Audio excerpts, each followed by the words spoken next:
When it comes to the reason why we do not succeed the way that God intends us to, sometimes we are our own worst enemy.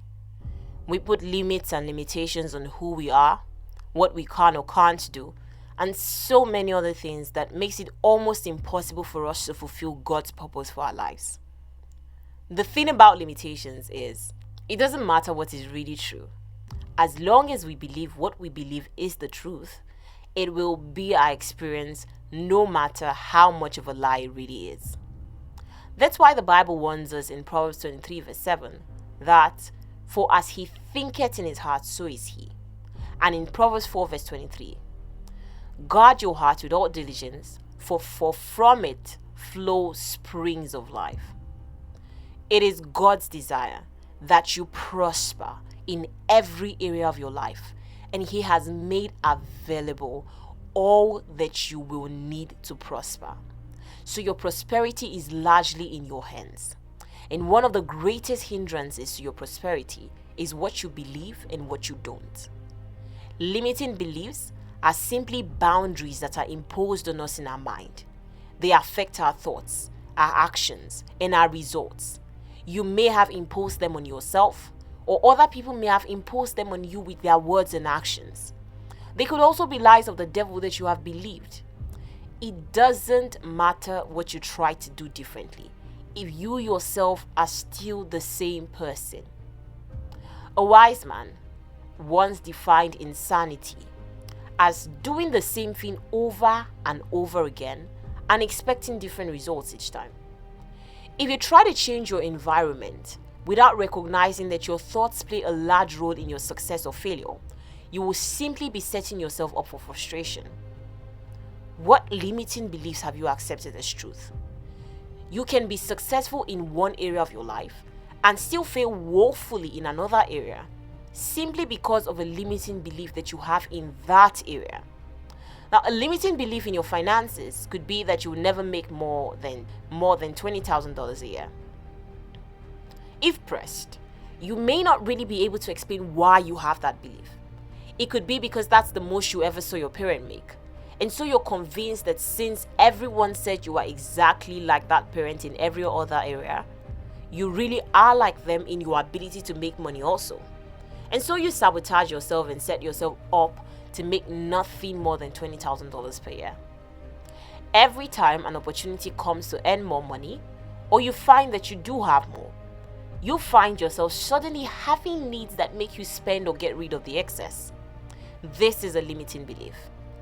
You may have a limiting belief that tells you that people are constantly out to get you, that everyone is always looking out for their own selfish interests, that if you trust people, they will only end up betraying you, and so you're better off without them. And so this then either becomes a self-fulfilling prophecy because you are naturally drawn to trusting the wrong kind of people so that your prophecy can be fulfilled, or it deprives you of opportunities and blessings because you find it so difficult to trust and open up to people who you should. Whatever your self-limiting belief may be, it is important that you identify them and see how much influence they are having on your life, and then find a way to break through them. We serve a God who has no limitations and has placed no limitations on us. If you're going to live to the fullness of all that God has called you to be, you must accept what He has said about you and denounce every contrary or opposite thing. So, here are 7 things you can do in order to break through your limiting beliefs. Number 1, identify the limitations. You cannot fix or work on what you are unaware of. You must first identify what exactly your limiting beliefs are.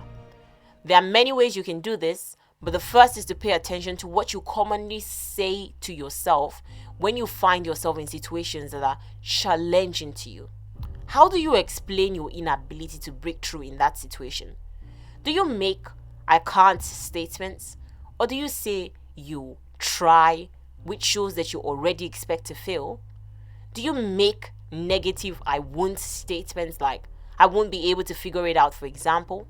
Or do you assign blame and give someone else the responsibility by making "they" statements? Your language and your thoughts are very important keys to figuring out what the limitations are so that you can begin to do the work of breaking past them. Number 2, find the higher truth.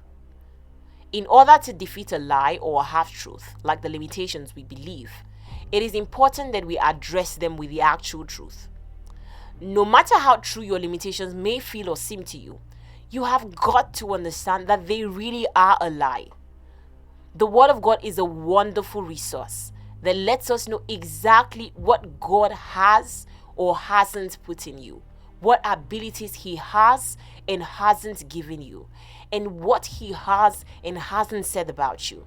So get to the Word and find the truth that negates that belief, and then keep it in your heart. Meditate on it until it becomes a new truth to you to replace the old one. Number 3, choose your challenge and define your goals.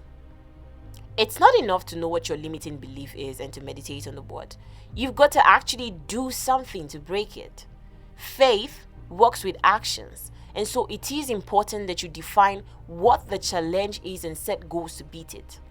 How does that limiting belief affect your relationship with God and with people? How does it affect your finances? How does it affect your business? It's important that you try not to overwhelm yourself. You will probably find that you have more than one major limiting belief, but you should pick one or two and get started on them first. Set a goal and then break it up into small, achievable sub-goals that will push you to act opposite to that limiting belief. Number 4, begin to take steps and work on building your confidence. Now, as you take steps on achieving those goals, you are building confidence and a different kind of history that undermines those beliefs and proves that they are not true. Rome wasn't built in a day. You may not hit the big goals at once, but you can take little steps every day and increase the magnitude and size of those steps as time passes by. The important thing is to challenge yourself out of your comfort zone and out of the comfort zone of those limiting beliefs. Number 5, find role models. People who have a similar story to you, people who are where you want to be, people who have the same history or have dealt with the same things you're currently dealing with. Ask for help if you can, mirror them and learn from them.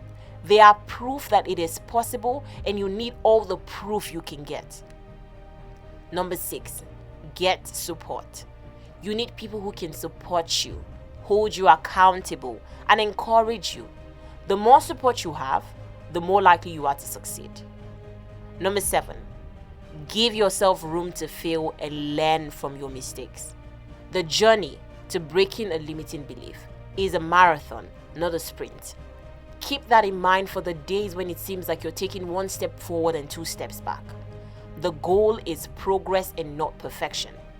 As you stay committed to breaking every limiting belief that is holding you back, you will begin to work fully in all that God has called you to be, and success in every area of your life will indeed be yours. God bless you.